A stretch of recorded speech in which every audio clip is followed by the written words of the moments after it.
नमस्कार good morning everyone मु आर्या आज गुरुत्वपूर्ण खबर गुड़िक आपण मानकु जणाइबी। न्यूज गुड़िक भल लगे निश्चित भाव गोटे लाइक करी चैनल को सब्सक्राइब करदेवे। तो चलतु आज गुरुत्वपूर्ण खबर गुड़िक उपरे नजर पकाइबा। तेबे आसिला काल बैशाखी वर्षा राज्यर 11टी जिले में 3 दिन पर्यंत प्रबल अति प्रबल बर्षिब वर्षा। तेबे कमिब तापमात्रा बढ़ीज वर्षा। राज्य में काल बैशाखी वर्षा प्रभाव में तापमात्रा कमिबा सह वर्षा हेबा नै पूर्वानुमानटी करिछि भारतीय पाणीपाग विभाग। आगामी 3 दिन मध्य राज्य में तापमात्राटी 2 ରୁ 3 डिग्री ह्रास पाइब। विभिन्न स्थान में प्रबल हेब वर्षा। किछि स्थान में निर्धूम वर्षा हेबा नै पूर्वानुमानटी करा जाउअछि। गांगेटी पश्चिम बंगरू ओडिशा दे उत्तर उपकूल ओडिशा जाए एक ट्रोप लाइनटी लंबी अछि। या सहित आउ एक ट्रोप लाइन अभ्यंतरण ओडिशारू पूर्व केंद्रीय बंगोपसागर जाए छत्तीसगढ़ तेलंगाना एवं कर्णाटक दे गति करुछि। फल राज्य में कोहला पाग सांगकु तुआ चेचिब वर्षा।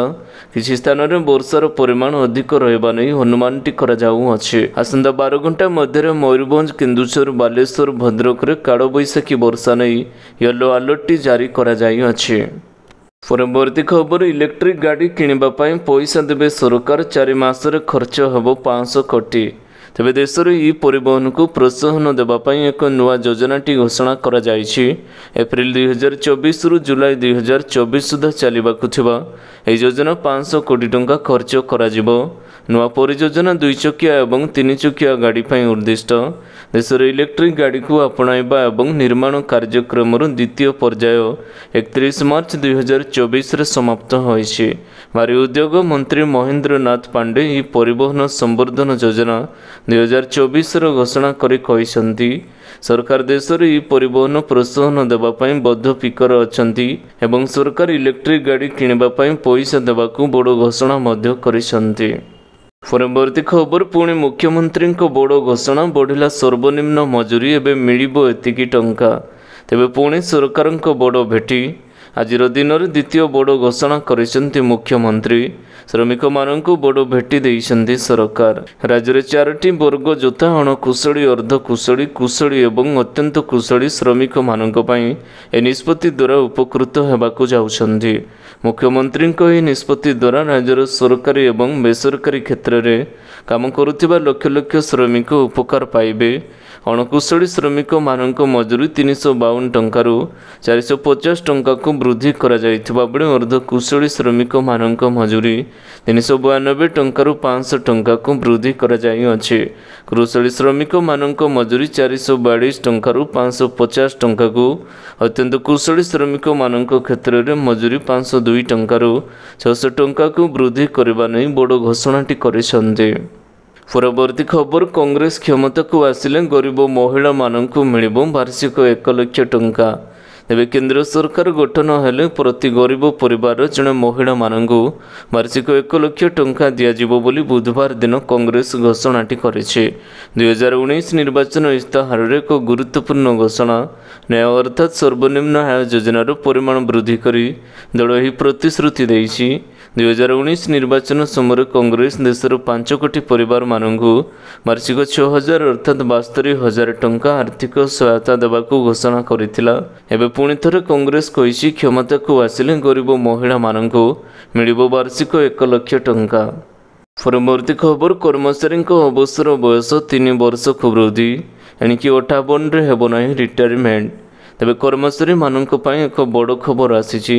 सेमानकर अवसर बयस 3 वर्ष वृद्धि करा जिवो। एदिपई प्रस्तुति आरंभ करा जाई अछि। अवसर बयस वृद्धि पई एक ड्राफ्ट मध्य प्रस्तुत करा जाइछि। ए सहित कर्मचारी माने अनेक गुरुत्वपूर्ण सुविधा पाइबे। ए प्रस्ताव कैबिनेट बैठक रे रखा जिवो। एठारे अनुमोदन पाइबा मात्रे ही कार्यकारी करा जिवो। वास्तव में उत्तर प्रदेश सरकार मेडिकल एवं स्वास्थ्य सेवा क्याडर अधीन रे डाक्तर मानक अवसर बयस वृद्धि करने को निष्पत्ति नहीं। अवसर बयस 3 वर्ष वृद्धि पाइबाकू जाउछि। परवर्ती खबर सावधान ईपीएफ टंका जीव अटकी एपरी भूल करंतु नाही। तेबे कर्मचारी भविष्य निधि संगठन ईपीएफ पक्षरु एक बड़ अपडेट जारी करा जाइछि। यह अपडेट अनुसार ईपीएफ सदस्य मानक यूएन प्रोफाइल थिबा त्रुटि ठीक करबा पई जॉइंट डिक्लेरेशन डॉक्यूमेंट लिस्ट रे परिवर्तन करा जाई अछि। 11 ମାର୍ଚ୍ଚ 2024 କରାଯାଇଥିବା ରିଭାଇଜ୍ ନୋଟିଫିକେସନ୍ ଅନୁସାରେ ଆବେଦକ ଏବେ ଆବେଦନ କରିବା ସମୟରେ ସଦସ୍ୟମାନଙ୍କ ପିତାମାତାଙ୍କ ନାମ ଥିବା Aadhaar card, PAN card, matric certificate, matric marksheet, driving licence ଦାଖଲ କରାଯାଇପାରିବ। ଏହା ସହିତ ଜନ୍ମ ତାରିଖ, ମାତା ପିତାଙ୍କ ନାମ, ଆଧାର ନମ୍ବର, ବୈବାହିକ ସ୍ଥିତି, ସଦସ୍ୟଙ୍କ ନାମ ଏବଂ ଲିଙ୍ଗର ଅପଡେଟ୍ କରି UN ପ୍ରୋଫାଇଲ୍ ଠିକ୍ କରାଯାଇପାରିବ। ପରବର୍ତ୍ତୀ ଖବର ଏଣିକି ଯୁକ୍ତ 3 ଛାତ୍ରୀଙ୍କୁ ଦିଆଯିବ ଆରବିକ୍ ତାଲିମ, ଆତ୍ମରକ୍ଷା କୌଶଳରେ ହେବ ପାରଙ୍ଗମ। ତେବେ ସମସ୍ତ ସରକାରୀ ଏବଂ ଅନୁଦାନ ପ୍ରାପ୍ତ ବିଦ୍ୟାଳୟର ଛାତ୍ରଛାତ୍ରୀମାନଙ୍କୁ ଆରବିକ୍ ତାଲିମ ଦିଆଯିବ। ଛାତ୍ରଛାତ୍ରୀମାନଙ୍କ ଆତ୍ମରକ୍ଷା କୌଶଳକୁ ଦୃଢ଼ କରିବା ଲାଗି ଏଭଳି ବ୍ୟବସ୍ଥା ଯୋଡ଼ାଯାଇଛି। ଏଥିସହିତ ଛାତ୍ରୀମାନଙ୍କୁ ମାନସିକ ସ୍ତରରେ ମଧ୍ୟ ଦକ୍ଷ କରାଯିବ।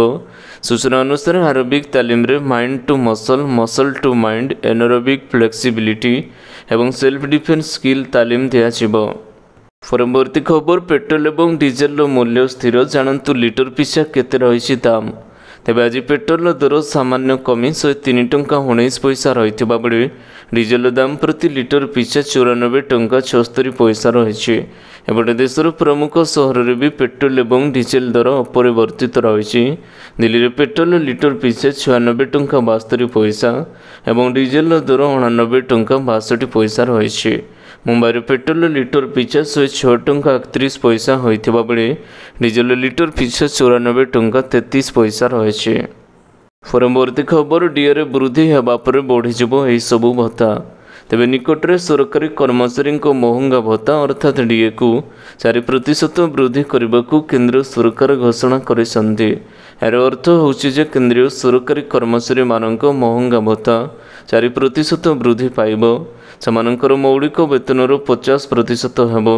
ଡିଏ ଏବଂ ଡିଆର୍ ବୃଦ୍ଧି ଜାନୁଆରୀ 1ରୁ ପିଛିଲା ଭାବରେ ଲାଗୁ କରାଯିବ ଏବଂ ଅବଶିଷ୍ଟ ପରିମାଣ ମାର୍ଚ୍ଚ 2024ର ଦରମା ସହିତ ପ୍ରଦାନ କରାଯିବ।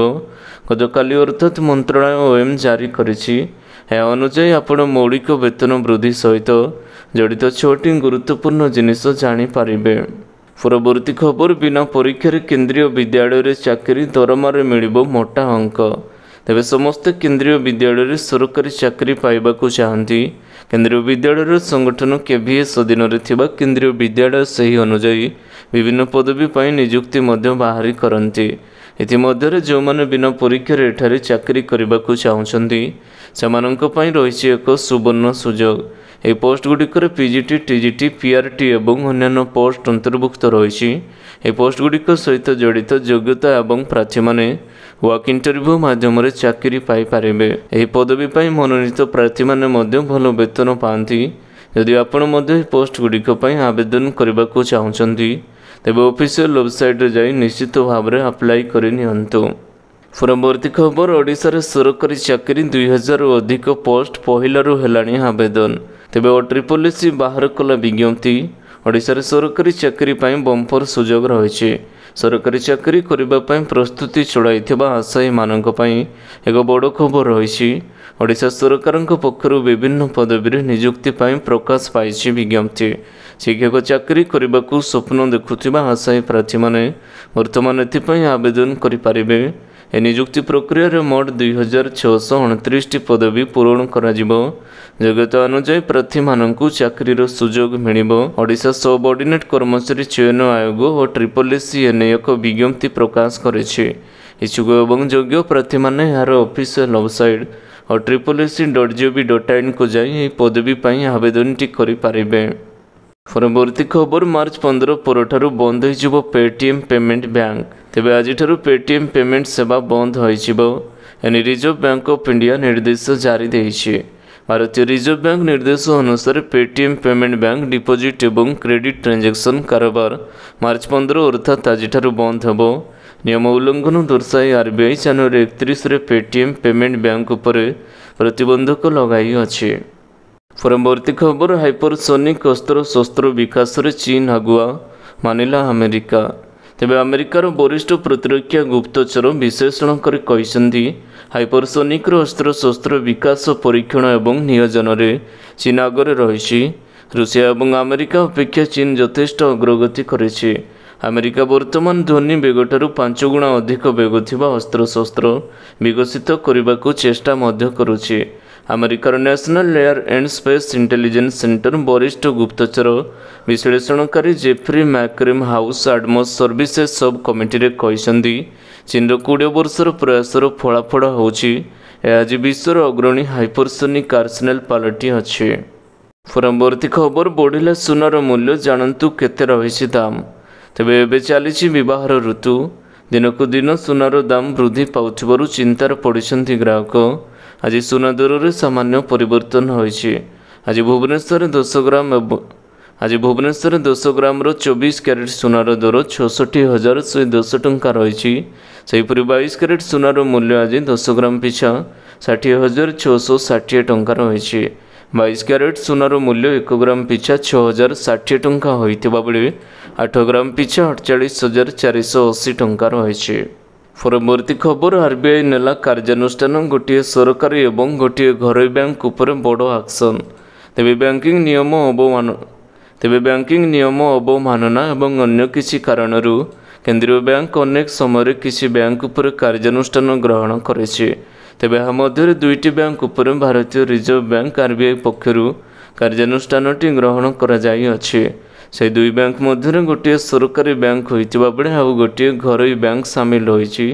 ସୂଚନା ମୁତାବକ ଆର୍ବିଆଇ ପକ୍ଷରୁ bank of India, Bandhan bank ଏବଂ ଇଣ୍ଡୋଷ୍ଟର କ୍ୟାପିଟାଲ ଫାଇନାନ୍ସ ଲିମିଟେଡ୍ ଉପରେ ଜରିମାନା ଲାଗୁ କରିଛି। ବ୍ୟାଙ୍କ ଅଫ୍ ଇଣ୍ଡିଆ ଉପରେ 1.4 କୋଟି ଟଙ୍କାର ଫାଇନ୍ ଲାଗୁ କରାଯାଇଅଛି।